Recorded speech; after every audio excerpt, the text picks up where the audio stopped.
Bom dia, pessoal! Na nossa videoaula de hoje, vamos falar sobre o título 7 da Constituição Federal, que trata da ordem econômica e financeira. Vamos abordar desde o artigo 170 ao 192. A videoaula vai ser dividida entre 4 capítulos. Estes foram divididos entre os componentes. Quem ficarão responsáveis pelo capítulo 1, Paula, Tainá e Karine. Pelo capítulo 2, Karina, pelo capítulo 3, Marcos e pelo capítulo 4, Jéssica. Então vamos para a nossa videoaula. Começo agora com o capítulo 1, que fala sobre os princípios gerais da atividade econômica. O artigo 170 sistematiza a esfera de atividades criadoras e lucrativas, com vistas na redução das desigualdades, ou seja, ele é composto de princípios que visam a redução das desigualdades sociais. Esses princípios são a valorização do trabalho humano e da livre iniciativa, a liberdade de exercício de atividade econômica, a existência digna, justiça social, a soberania nacional econômica, propriedade privada, função social da propriedade, a livre concorrência, defesa do consumidor, a defesa do meio ambiente, a redução das desigualdades regionais e sociais, a busca do pleno emprego e tratamento favorecido para as empresas de pequeno porte. O artigo 171 foi revogado pela Emenda Constitucional número 6, de 15 de 8 de 1995.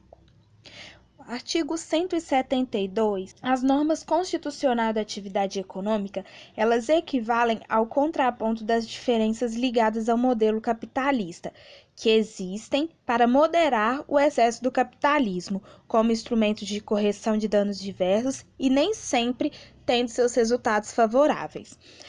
A remessa de lucros, ela depende da reserva de lei em sentido formal.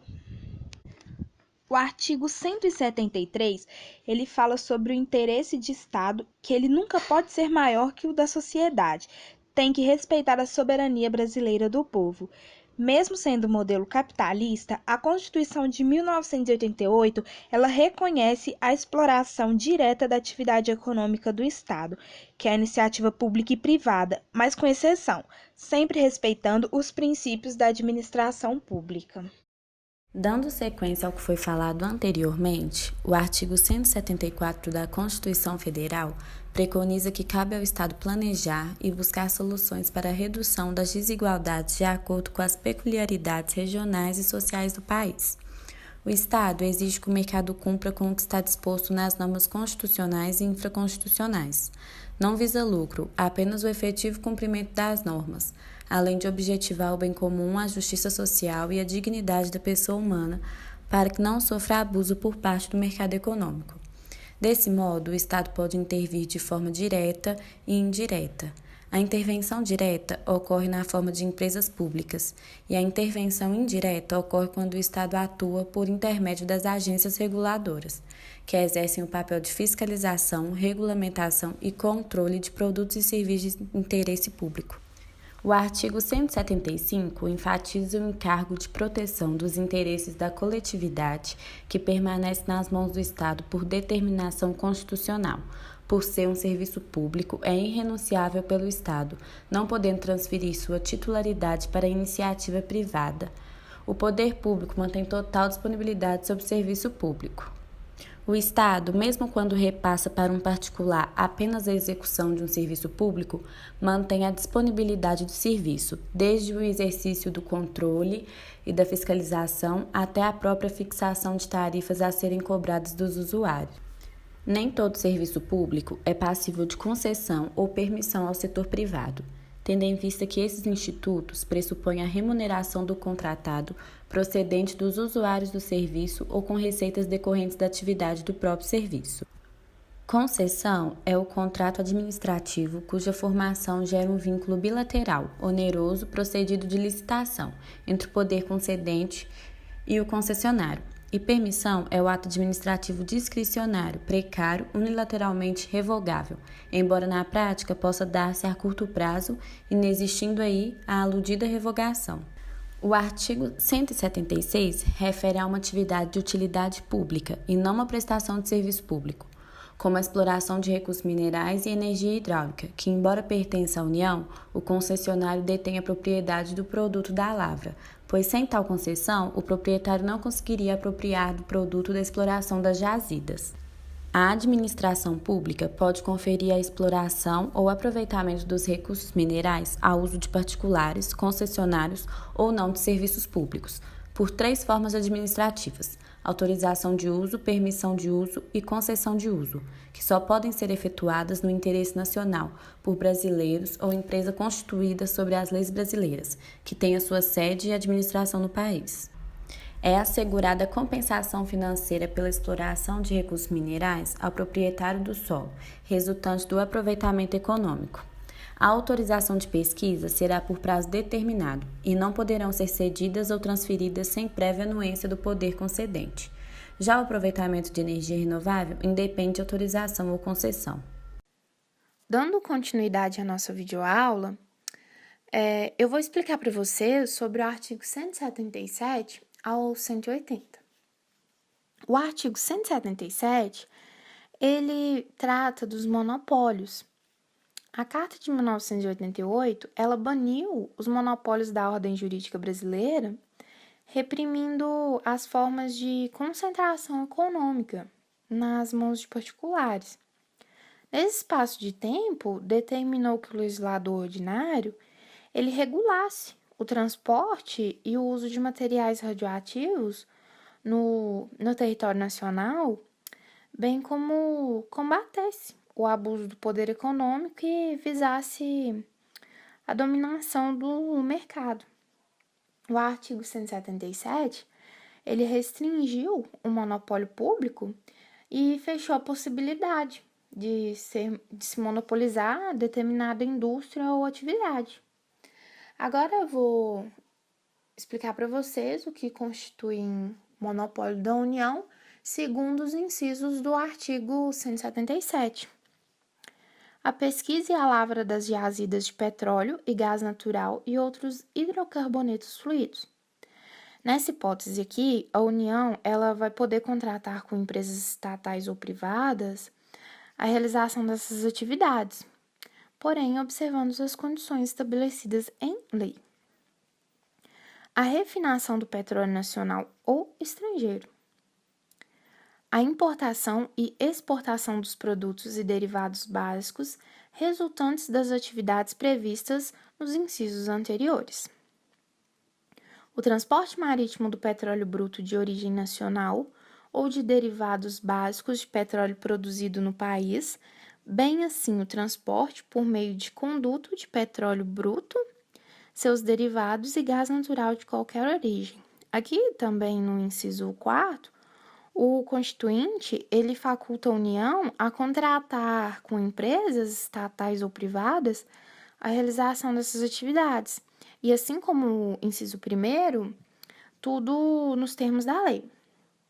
A pesquisa, a lavra, o enriquecimento, o reprocessamento, a industrialização e o comércio de minérios e minerais nucleares e seus derivados, com exceção dos radioisótopos, cuja produção, comercialização e utilização poderão ser autorizadas sob regime de permissão, conforme as alíneas B e C do inciso 23 do caput do artigo 21 da Carta Magna. Até mesmo a contribuição de intervenção no domínio econômico relativo às atividades de importação ou comercialização de petróleo, gás natural, ao combustível, elas deverão atender a 2 requisitos, conforme o artigo 177, no parágrafo 4º. A alíquota desse autêntico tributo da competência exclusiva da União, ela poderá ser diferenciada por produto ou uso, reduzida e restabelecida por ato do Poder Executivo, e não se aplica o princípio da anterioridade tributária. Os recursos arrecadados, eles destinarão ao pagamento de subsídios a preços ou transporte de álcool combustível, gás natural e seus derivados, e derivados de petróleo. Ao financiamento de projetos ambientais relacionados com a indústria do petróleo e do gás e ao financiamento de programas de infraestrutura de projetos, de transportes. Parcela dos recursos financeiros vindos das arrecadações da contribuição de intervenção de domínio econômico será destinada à concessão de subvenções aos preços ou ao transporte de álcool combustível e de subsídios ao preço de gás liquefeito de petróleo. Então, como podemos ver, a Carta de 1988 ela procurou, de todos os lados, dificultar a formação de monopólios. O artigo 178, ele vai falar da ordenação de transporte. Ele diz assim: a lei disporá sobre a ordenação dos transportes aéreo, aquático e terrestre, devendo, quanto à ordenação do transporte internacional, observar os acordos firmados pela União, atendido o princípio da reciprocidade. A ordenação dos transportes aéreo, aquático e terrestre, eles ficaram a cargo do legislador. E quanto ao transporte aquático, a lei deverá estabelecer as condições em que o transporte de mercadorias na cabotagem, o que seria isso? Navegação entre partes de um mesmo país, e a navegação interior poderão ser feitas por embarcações estrangeiras. E se tratando de transporte internacional, vigora os acordos firmados pela União, observando ainda o princípio da reciprocidade.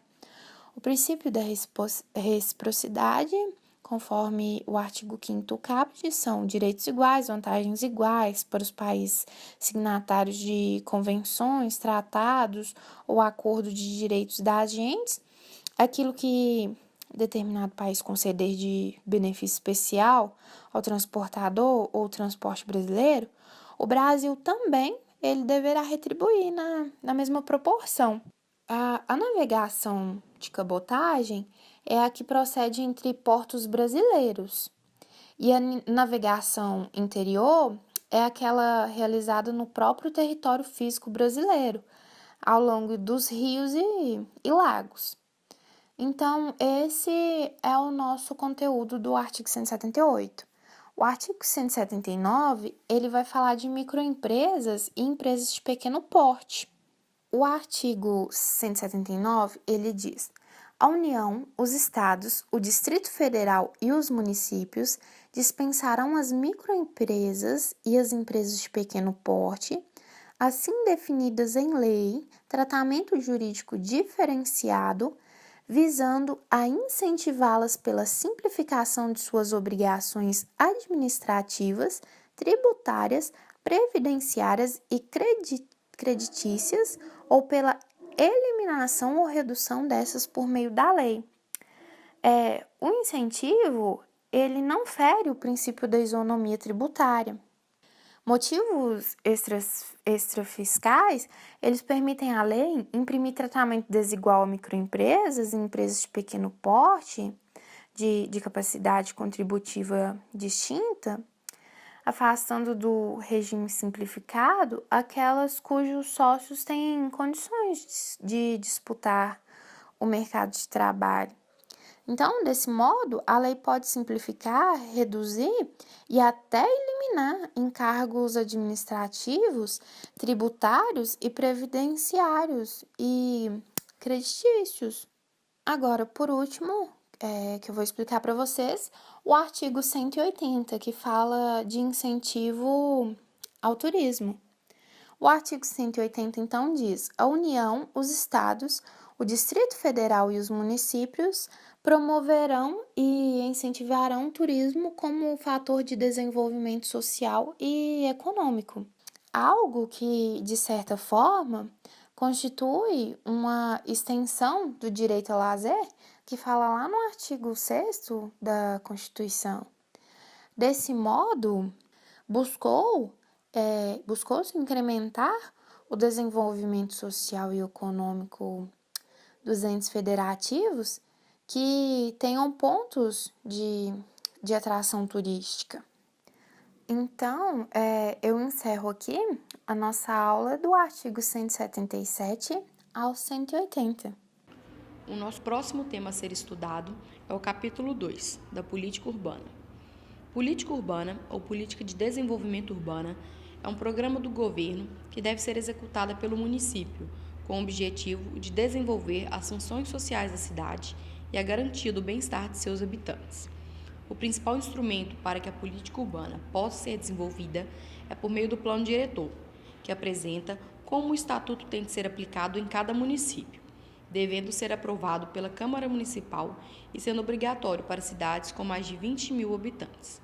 Uma das funções sociais que a política urbana se preocupa a desenvolver é a da propriedade privada, que cumpre sua função quando são efetuadas todas as exigências de ordenação da cidade que são expressas no plano diretor. Sendo assim, a Constituição dá devida autorização ao município para exigir do proprietário do solo urbano não edificado, do solo subutilizado e do solo não utilizado que promova seu adequado aproveitamento, sob pena de parcelamento ou edificações compulsórios, impostos sobre a propriedade predial e territorial, desapropriação com pagamento mediante títulos da dívida pública de emissão, aprovado pelo Senado Federal. É importante citar o Estatuto da Cidade, que é um projeto de lei que dispõe de um capítulo referente à política urbana e tem como objetivo a formulação de diretrizes das cidades e vem para ordenar os artigos 182 e 183 da Constituição. Por fim, a Constituição, em seu artigo 183, mostra a figura do usucapião, que estabelece que aquele que possui como sua área urbana de até 250 metros quadrados por 5 anos, sem interrupção e sem oposição, utilizando para sua moradia ou da família, irá adquirir o domínio, desde que não seja proprietário de outro imóvel urbano ou rural, sendo que o título de domínio e a concessão de uso serão dados ao homem ou à mulher ou a ambos, independente do estado civil. Traz ainda a vedação de adquirir imóvel público por uso capião. Vamos tratar agora do capítulo 3, intitulado da política agrícola e fundiária e da reforma agrária. Como descrito no artigo 16 do Estatuto da Terra, a reforma agrária visa estabelecer um sistema de relações entre o homem, a propriedade rural e o uso da terra, capaz de promover a justiça social, o progresso e o bem-estar do trabalhador rural e o desenvolvimento econômico do país, com a gradual extinção do minifúndio e latifúndio. O início deste capítulo trata da desapropriação de imóvel rural para fins de reforma agrária, que está tratada nos artigos 184 a 186 da Constituição Federal. Como diz Kilder e Gonçalves Carvalho, entende-se por imóvel rural o prédio rústico de área contínua, qualquer que seja a sua localização, que se destine ou possa se destinar à exploração agrícola, pecuária, extrativa vegetal, florestal ou agroindustrial. Segundo o artigo 184 da Constituição, compete à União desapropriar por interesse social, para fins de reforma agrária, o imóvel rural que não esteja cumprindo sua função social. Como descrito no artigo 186, a função social é cumprida quando a propriedade rural atende, simultaneamente, segundo critérios e graus de exigência estabelecidos em lei, aos seguintes requisitos: 1. Aproveitamento racional e adequado. 2. Utilização adequada dos recursos naturais disponíveis e preservação do meio ambiente. 3. Observância das disposições que regulam as relações de trabalho. 4. Exploração que favoreça o bem-estar dos proprietários e dos trabalhadores. Por outro lado, a Constituição, no seu artigo 185, considera insuscetíveis de desapropriação para fins de reforma agrária: 1. A pequena e média propriedade rural, assim definida em lei, desde que seu proprietário não possua outra. 2. A propriedade produtiva. É relevante enfatizar que, sejam quais forem as suas dimensões, a propriedade produtiva não está sujeita à desapropriação para fins de reforma agrária.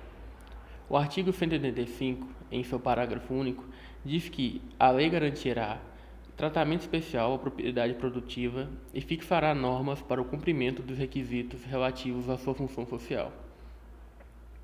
Como já dito anteriormente, o artigo 184 da Constituição afirma que compete à União desapropriar por interesse social, para fins de reforma agrária, o imóvel rural que não esteja cumprindo sua função social. Mas o artigo segue dizendo que tal desapropriação deve ser mediante prévia e justa indenização em títulos da dívida agrária com cláusula de preservação do valor real, resgatáveis no prazo de até 20 anos, a partir do segundo ano de sua emissão, e cuja utilização será definida em lei. O artigo 184 ainda diz que as benfeitorias úteis e necessárias serão indenizadas em dinheiro. Benfeitorias necessárias são aquelas que se destinam à conservação do imóvel ou que evitam que ele se deteriore, como, por exemplo, os reparos de um telhado, a substituição de sistemas elétricos danificados. Benfeitorias úteis são as obras que aumentam ou facilitam o uso do imóvel, como, por exemplo, a construção de uma garagem, a instalação de grades protetoras nas janelas ou fechamentos de uma varanda. Isso torna o imóvel mais confortável, seguro ou amplia sua utilidade. Seguindo o artigo 184, ele determina que uma lei complementar discipline o procedimento contraditório especial, de rito sumário, para o processo judicial de desapropriação. Ao amparo desse dispositivo constitucional, foi editada a Lei 76 de 1993, posteriormente modificada pela Lei Complementar 88 de 96, que regulou o referido processo. Em seu quarto parágrafo, o artigo 184 determina que o orçamento fixará anualmente o volume total de títulos da dívida agrária, assim como o montante de recursos para atender ao programa de reforma agrária no exercício.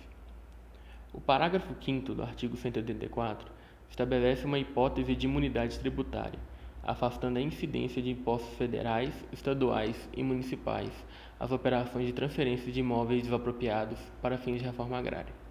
Tratando agora sobre política agrícola, o artigo 187 diz que esta será planejada e executada na forma da lei, com a participação efetiva do setor de produção, envolvendo produtores e trabalhadores rurais, bem como dos setores de comercialização, de armazenamento e de transportes, levando em conta especialmente 1. Os instrumentos creditícios e fiscais. 2. Os preços compatíveis com os custos de produção e a garantia de comercialização. 3. O incentivo à pesquisa e à tecnologia. 4. A assistência técnica e extensão rural. 5. O seguro agrícola. 6. O cooperativismo. 7. A eletrificação rural e irrigação. E 8. A habitação para o trabalhador rural. O artigo 187, em seu parágrafo 1º, também diz que se inclui no planejamento agrícola as atividades agroindustriais, agropecuárias, pesqueiras e florestais.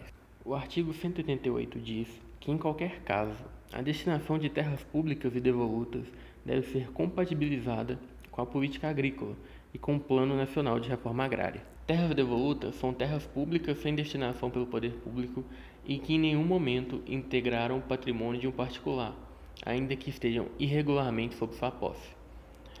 A alienação ou a concessão a qualquer título de terras públicas, inclusive as devolutas, com área superior a 2.500 hectares à pessoa física ou jurídica, ainda que por interposta pessoa, dependerá de prévia aprovação do Congresso Nacional, salvo se efetuado para fins de reforma agrária. Continuando sobre a política agrícola e fundiária e da reforma agrária, no artigo 189 se refere ao título de domínio e à concessão de uso, que serão conferidos ao homem ou à mulher, ou a ambos, independentes do estado civil, nos termos e condições previstas em lei. Após a concessão de uso, serão inegociáveis pelo prazo de 10 anos. Já no artigo 190, fala sobre a regularização e limitação da aquisição ou arrendamento de propriedade rural por pessoa física ou jurídica estrangeira, e estabelecendo casos que dependerão da autorização do Congresso Nacional. Em seu texto está: a lei regulará e limitará a aquisição ou arrendamento de propriedade rural por pessoa física ou jurídica estrangeira, estabelecendo os casos que dependerão de autorização do Congresso Nacional. O artigo 191 diz: aquele que, não sendo proprietário de imóvel rural ou urbano, possua como seu, por 5 anos ininterrupto, sem oposição, área de terra em zona rural, não superior a 50 hectares, tornando-a produtiva por seu trabalho ou de sua família, tendo nela sua moradia, adquire-lhe a propriedade. Parágrafo único. Os imóveis públicos não serão adquiridos por uso campeão.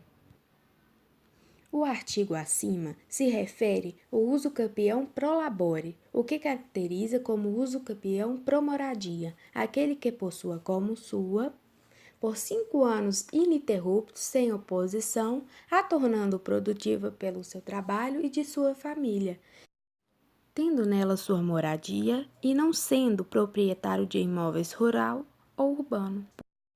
Agora falaremos do capítulo 4, que se refere ao Sistema Financeiro Nacional, artigo 192. O Sistema Financeiro Nacional, estruturado de forma a promover o desenvolvimento equilibrado do país e a servir aos interesses da coletividade em todas as partes que o compõem, abrangendo as cooperativas de crédito, será regulado por leis complementares que disporão, inclusive, sobre a participação do capital estrangeiro nas instituições que o integram. Do Sistema Financeiro Nacional é referente a todo o disciplinamento jurídico no que tange às questões regulamentares dos institutos financeiros de crédito, sejam elas públicas ou privadas, que atuam na economia popular, ou seja, aquelas que são o conjunto do interesse econômico do povo, sobre o julgo e proteção jurídica do Estado. Podemos citar como exemplo as seguradoras e os entes de previdência privada e de capitalização. Atualmente, a lei que regula o Sistema Financeiro Nacional é a Lei 4.595, de 1964, recepcionando com status de lei complementar. No artigo 192, deixa claro que o objetivo do Sistema Financeiro Nacional é promover o desenvolvimento equilibrado do país e a servir aos interesses da coletividade, de forma estruturada, sendo esta uma regra válida para todas as instituições públicas e também privadas, todas dentro dos princípios gerais da ordem econômica.